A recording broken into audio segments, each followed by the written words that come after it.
Добро вечер, почитувани гледачи в нашата емисия. Добре дойдохте, значи ќе ви ги представяме нашите гости.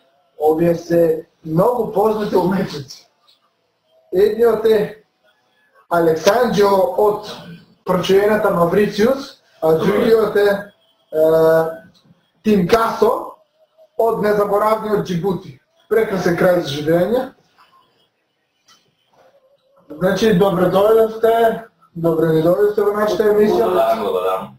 Почитувани гледачи, денес ќе ве запознаеме со неверојатните уметници и со нивните дела, бидејќи они со нивната работа допринесува до неверојатен развој на цивилизацијата. И да започнеме со Александжело. Вие, господине Александжело, како творите во вашата Маврициус? Моята Маврициус е много добра. Знаете, овие јаболка во мръвно... Жолти се, нели? Не, во Маврициус нема жолти јаболка. Како се? Во Маврициус мирсот на јаболката не е на јаболка. Мирсот на јаболка е на банана.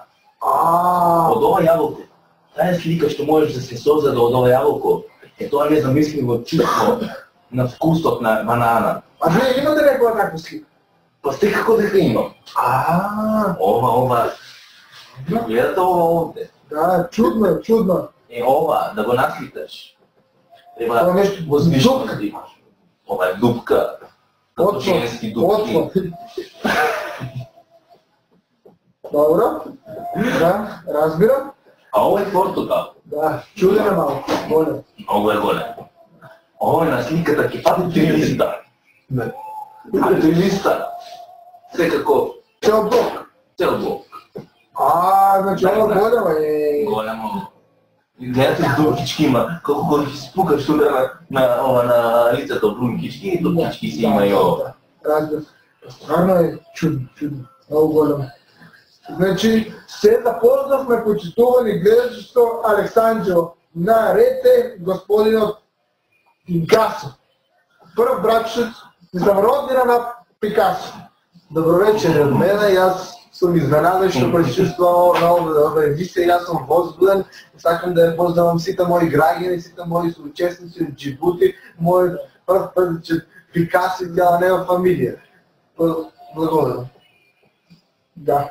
Значи, господине Пикасо, во вашиот Джибути не е лесно да се живее, знам, а дали е лесно да се твори? Не, затоа што ние имаме многу едноставен начин на творење и сега ќе ви го дишам. Доста предно го зафатени, да? Не, ова се например основните работи кои ние ги работиме, значи потребно е едно плинско со самата боја, не, затоа што ние твориме во масло и што така твориме платно на масло. Значи масло на масло, тука си стрелуваме така начинени стејци, стрелуваме и тука не може да ова 15 го ставаме да го загреваме, значи се повеќе од 20. Потоа го додавате ова, го додавате, не да додавате.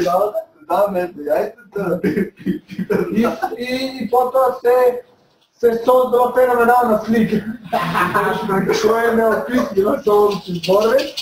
Ова нешто не може да го видите, ова може само да го доживее. Ова јас сум еден изгледен човек кој твори во земјата, после мојот прв братчет Пикасо, кој го има ова создадено и нашата е брендирана под најпознатиот бренд. Сега исто така, ќе ви покажам како јас тоа го сликам. Исто така како ова е готово.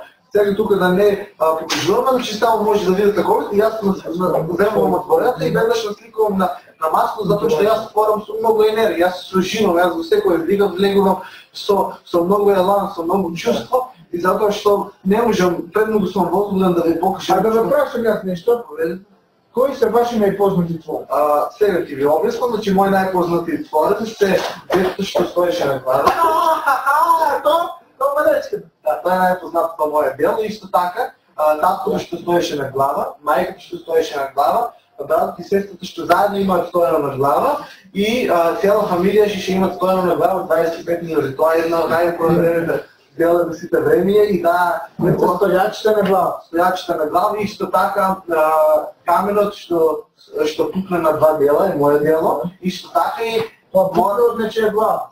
Не, то пукна от самата творба, що беше много яка. Екстравагантно нещо. Екстравагантно, това е много бързо. Да, и моята най-голема дело, що и аз лично и моят брат, че Пикасо отворахме точно 22 дена на едно големо платно, а това се викаше жълтите листия по зимата. Това беше едно най-големото. Това беше по-жълто. По-жълто. Да, един брат. Това беше подадено за един брат.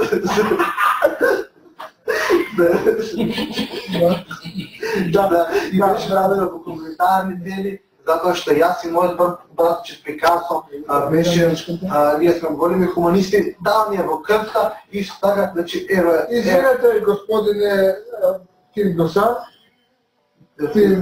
Тимкасо, се извинам, да, но ние мораме да му дадем збор на Александжело и мора той нещо да спомня за неговиот вуйко от сестрата на майка, Микеланджело.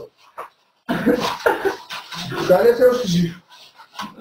Знаете, моят вуйко беше много хора. Да, знам. Той имаше прекрасни творби, ева аз седна во подромот я чувам, за двустите.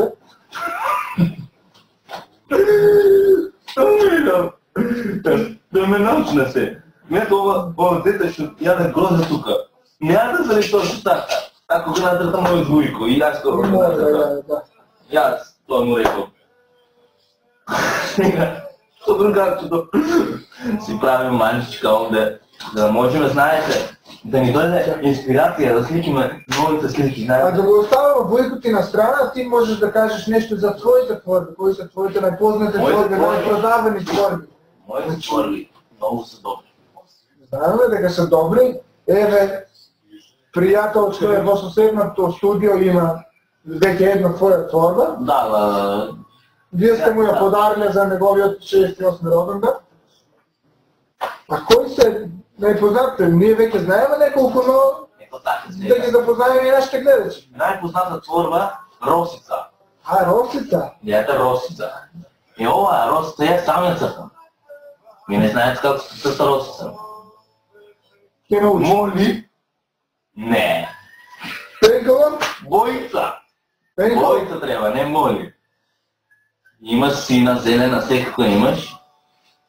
И ти видиш овде 5000 денари. А знаеш зашто е 5000 денари? Да. Да разбирам, но освен мега популарното дело Росица, кои уште 2-3 дела ќе ги издвоите како посебно што ви се драги во вашата кариера? Пеци, Скопско, Аминта, тие ми се трите дела што многу ме трогнува. Да, тие сите ни се видени. Да, сите ни се видени и сме запознаени, но од режијата барат реклами, добро? Добро, ќе пуштиме реклами, но почекайте, пари мора да ме запознаеме и то малку повеќе. Те пак реклами.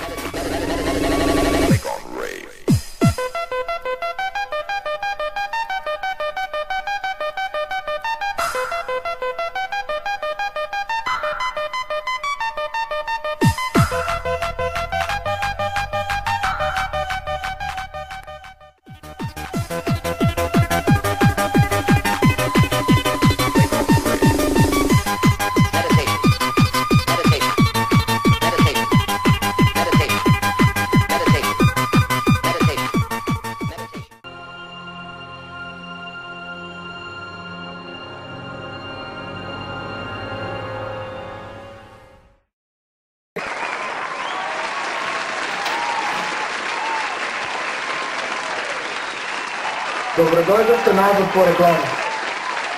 Сега гледаме дека многу ангажиран нашиот гостин Тимкасо, па да го прашаме како оди од звањето, тој веќе твори во емисијата. Значи самата вашата форма да ни објасни. Значи сам можете да видите дека јас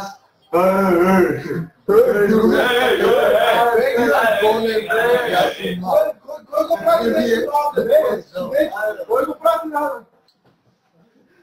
избъркайте. Се извинувам, почитувани гледачи, но ние може да продължим, какво ще една страна.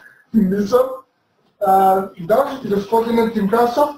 И аз моментално да отворям ето от моите най-познати дела, ще ги видя, ще го имам замислено. Но бидейки веќе творите веќе 3 часа, дали имате нещо створено?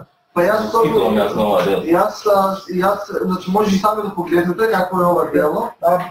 Погледнете какво е ова дело и аз това дело е едно, което биде едно от най-познатите дела, може да видите от режия.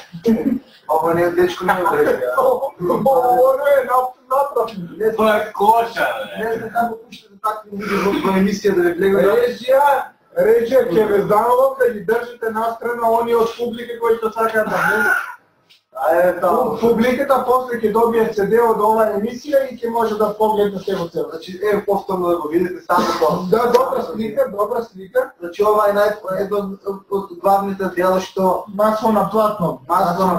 И тука може јајце на платно или лук во таво. Може и киви на платно. Сето тоа ќе биде добро посипано, го посолуваме и на 250 минути, 30 степени се пече со не знам, аз друг път и не дойдем во вашите. Нема ни да ме поканим на друг път. Не, аз най-вероятно да ќе морам и да ја напуштам емисијата, уште еднаш ако ми се боја. Не може така, ќе ги спречиме од режија, значи пазете на публиката, бидејќи таа многу е возбудена. Се крчка, значи 15 минути на тројка и потоа го ставаме во рема. После 10 минути сликата е веќе завршена, и може да се представи на аудиториум. Значи веќе ова е готово, го ставаме во самото. Колку слики вие вакви имате стварно, па сега за една е правилно, тоа не е проблем. Така ќе биде подарена на еден од публиката, затоа што јас така стакам. Значи публика, бидете мирни, еден од вас ќе добие. Така е, да го прашаме Алексанџело сега, бидејќи уметноста во Африка знаеме дека цвети, дали има добри цветиња таа? Па сега зависи за какви цветиња, има копче, има ружи, рози, трендафили, бадени, гостини, има портокали, јајца, се имало Маврициус. Знаете, Маврициус е много богата земја. Знаете ова книгата од Маврициус, има деца од Маврициус, гледате, децата ми го Маврициус ти ми е глава, зашто ми само тука. Но да напрашиме, се извинувам първо тук уживо. Продължите ли, аз само ви поздрав мој. Продължите ли, дечкото от публика сака, че стаме неговите роднини да ги поздрави. Дали 8 вие и около, ще знам, 7-8 други познати творци от Маврициус, дали има посебни млади изтакнати уметници? Може попърва, ќе се пробият на... Па сега вака, мојот син се вика Запчо. Малата невеста? Мојот син е много талентиран. Дечко те мола, но од преска им реков... Другарки ми од средно. Сам морате да преземете нещо от јас не можам само да си кажа това работа. Ама не можем да сега треба да кажем нещо. Дечко на дечко! И аз Ти бано пари после да се не съм дал. Ама не, аз ова не можем да го тръгнем. Ова е явно. Продължите, значи, рековте за вашиот Запчо. Запчо Косовски. Моја прекор од Косовски. Оти во Маврициус, знаете, знаете, главен град на Маврициус, како ще знаеш.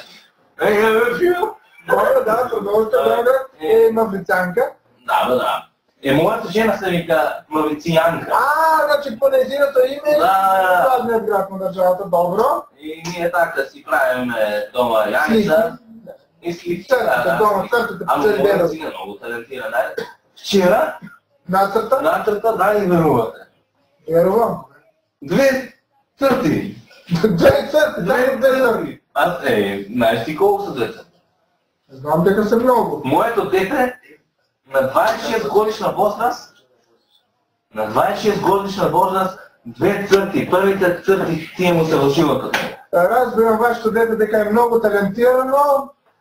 Се надевам дека во близка еднина и тој ќе биде поканет во емисијата. Сега за крај сакам да ги поздравите нашите гледачи и да им посакате довидување. Се надевам дека во некоја наредна